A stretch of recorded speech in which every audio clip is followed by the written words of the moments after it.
रक्षाबंधन ये सिर्फ एक त्योहार नहीं है। ये वो धागा है जो हमारी भारतीय परंपराओं के समृद्ध ताने बाने को एक साथ बुनता है, समय और संस्कृति के परे। आज हम इस पवित्र त्योहार की गहराई में जाएंगे और समझेंगे कि कैसे ये भाई बहन के रिश्ते को सेलिब्रेट करता है। सावन के महीने की पूर्णिमा को मनाया जाने वाला रक्षाबंधन सिर्फ एक रिचुअल नहीं है, ये प्रेम, सुरक्षा और पारिवारिक बंधन का प्रतीक है। इस साल ये 9 अगस्त को मनाया जाएगा, लेकिन क्या आप जानते हैं कि इस त्योहार की जड़ें कितनी गहरी हैं? आइए द इनर अल्केमिस्ट इसकी प्राचीन कहानियों में डूबते हैं। महाभारत काल की एक अद्भुत कथा है।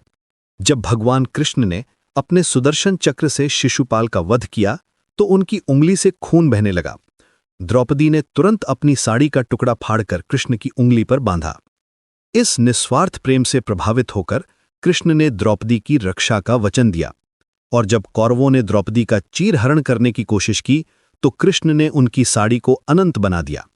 यही है रक्षाबंधन की शुरुआत, प्रेम और सुरक्षा का ये पवित्र बंधन। एक और कथा है राजा बलि और देवी लक्ष्मी की। जब विष्णु भगवान बलि के दरबार में द्वारपाल बनकर रहे तो लक्ष्मी जी एक गरीब ब्राह्मणी का रूप धारण करके बलि के पास गईं।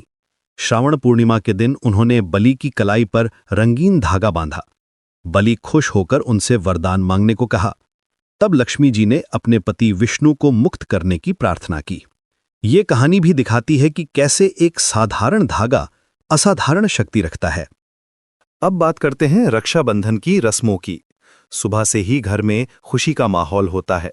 बहनें अपने भाइयों की आरती उतारती हैं, माथे पर तिलक लगाती हैं और फिर कलाई पर राखी बांधती हैं। ये आरती सिर्फ एक रिचुअल नहीं है, ये बहन के प्रेम और भाई की भलाई की कामना का प्रतीक है। भाई बदले में उपहार देते हैं और अपनी बहन की रक्षा का वचन देते हैं। पारंपरिक मिठाइयाँ जैसे लड्डू, बर्फी, गुलाब जामुन और नमकीन व्यंजन जैसे समोसे, पनीर टिक्का और विभिन्न प्रकार की चाट, ये सब मिलकर इस त्योहार को और भी खुशियों से भर देते हैं। परिवार एक साथ बैठकर खाना खाता है, हंसी मजाक करता है। राखी के डिजाइन्स भी समय के साथ बदले हैं। पहले सिर्फ लाल और सुनहरे धागे होते थे, अब तो मॉडर्न स्टाइल्स, अलग अलग मटेरियल्स और थीम्स की राखियां मिलती हैं। कुछ में कार्टून कैरेक्टर्स होते हैं, कुछ में प्रेशियस स्टोन्स, कुछ में इको फ्रेंडली मटेरियल्स का इस्तेमाल होता है। आज के डिजिटल युग में रक्षाबंधन ने नया रूप लिया है। ऑनलाइन गिफ्टिंग, वीडियो कॉल्स के जरिए राखी बांधना, टेक्नोलॉजी ने इस त्योहार को जियोग्राफिकल बाउंड्रीज से मुक्त कर दिया है। अब कजिन्स, फ्रेंड्स और अन्य रिश्तेदार भी इस सेलिब्रेशन में शामिल होते हैं। ये त्योहार सिर्फ खून के रिश्तों तक सीमित नहीं रहा।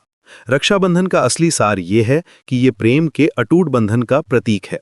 चाहे आप ट्रेडिशनल तरीके से मनाएं या मॉडर्न स्टाइल में, इसका मूल भाव वही रहता है, सुरक्षा, प्रेम और समर्पण। ये त्योहार हमें याद दिलाता है कि रिश्ते सिर्फ पारिवारिक नहीं होते, बल्कि दोस्ती और स्नेह में भी पनपते हैं। जब हम रक्षाबंधन मनाते हैं तो हम सिर्फ एक धागा नहीं बांधते, हम प्रेम, विश्वास और सुरक्षा का वादा करते हैं। ये त्योहार हमारी संस्कृति की उस खूबसूरती को दर्शाता है जहां रिलेशनशिप्स को सेलिब्रेट किया जाता है, जहां प्रेम को पवित्र माना जाता है। तो इस रक्षाबंधन पर चाहे आप कहीं भी हों, अपने प्रियजनों के साथ इस खुशी को शेयर करें, क्योंकि ये त्योहार हमें सिखाता है कि प्रेम की कोई बाउंड्रीज नहीं होती और सच्चे रिश्ते समय और दूरी से परे होते हैं। रक्षाबंधन एक टाइमलेस सेलिब्रेशन जो हमारे दिलों को जोड़ता है हमेशा के लिए।